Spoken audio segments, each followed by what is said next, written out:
বন্ধুরা, এটা হলো আমাদের যশোর বাজার। কত সুন্দর! এই কৃষকরা এই যে তরকারি বিক্রি করতেছে, বিভিন্ন ধরনের বিক্রি করে, তরকারি মারকারি বসে কৃষকরা না। আর এইখানটা এই যে খাঁচা খোসা এগুলি বিক্রি করে। এই যে আমাদের গ্রামীণ ভাষায় বলে শিল্প।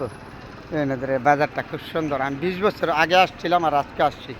আজকে 20 বছর আগে ছিলাম। খুব সুন্দর এই বাজারটা, খুব নাম করা ছিল যশোরের বাজার। এখন আগের মতন আর নাই। তারপরে আজকে আইলাম 20 বছর পরে, আপনাদের লোকের শেয়ার করলাম বাজারটা।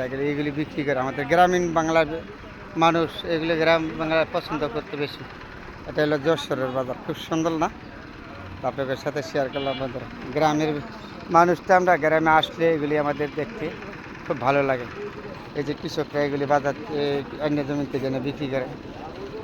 এই যে পুঁই শাক, কারকল, কত কিছু বিক্রি করে এই যে দোকানে, তরকারি বিক্রি করে।